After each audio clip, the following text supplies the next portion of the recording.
Hey everyone, so in conjunction with my last video, I want to come back to the phrase, into the eon.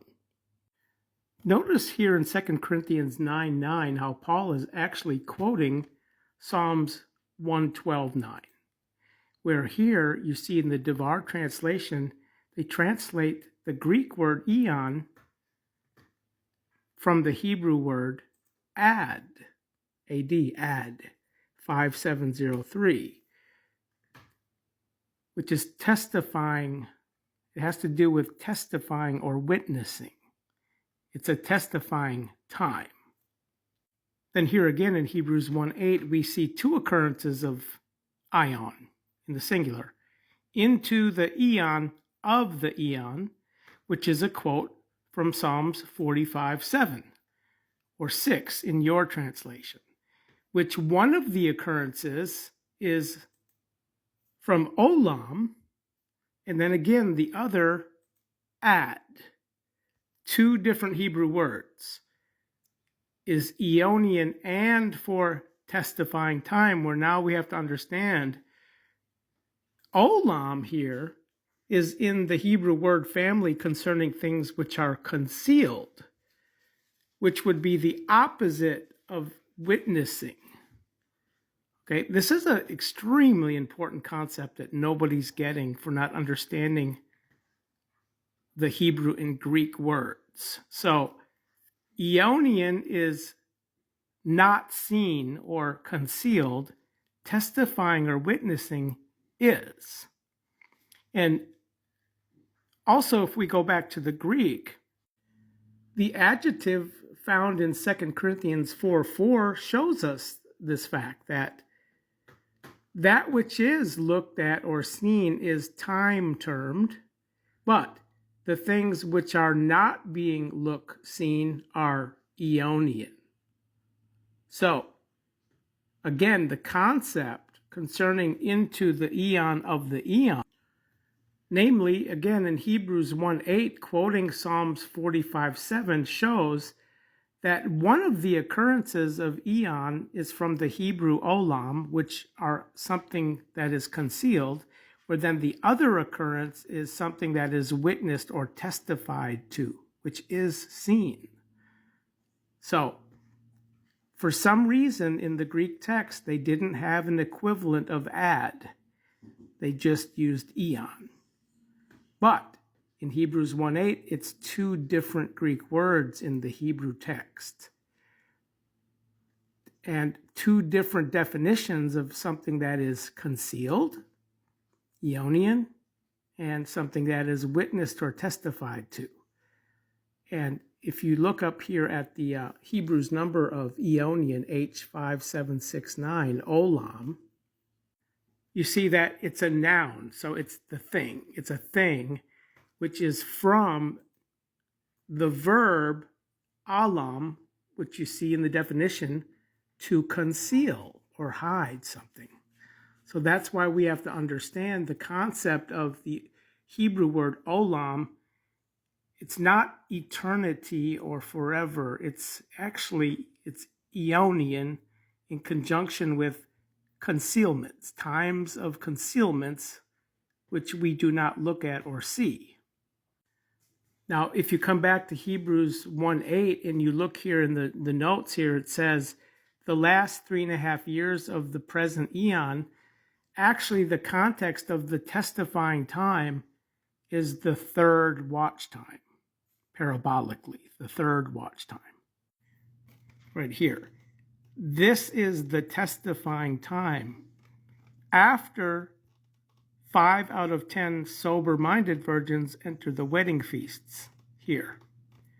And then what we enter into is the time of the great affliction, the last half of Daniel's 70th week, which is the third watch time in Luke 12:38, which the second watch time here is pre-midnight. So pre-midnight, post-midnight.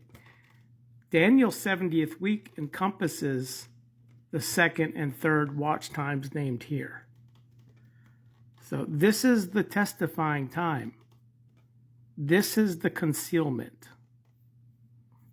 Where now, if we come to 2 Corinthians 9:9 again, Remember,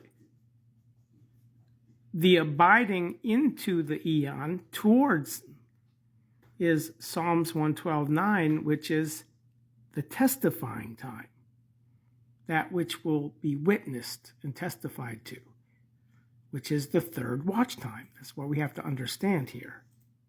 So, according as it is written, he dispersed, he gave to the starving ones, his righteousness abides into the testifying time.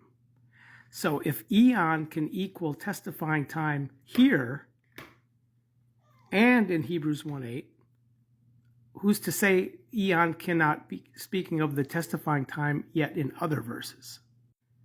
For example, Mark 3:29 states that the one who blasphemes into toward the Holy Spirit, as it were, has not remission into the eon, the testifying time, which is the third watch time. But he will be liable of Eonian failure. So the Eonian failure is the curse. Matthew 25:41. Those having been cursed are into the Eonian fire, which is the judgment of the fourth watch time, after my least brothers are led into the completion of the testifying time of the third watch time. So they don't have remission into the testifying time. They're liable straight up to the curse here. The Eonian fire, the Eonian failure, the curse. They're failures. After they're judged here, we enter to a new heavens and earth.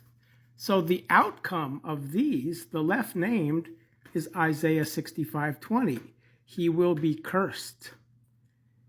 Okay, the failing one is the Eonian failure. The curse is the Eonian fire, which they live for 100 years and then die. So they get a do-over for 100 years in the new heavens and earth, but they still have the death, which is the curse. The point being is that the Greek word ion, translated eon here, is most likely referring to the testifying time of the last 3.5 years of Daniel's 70th week.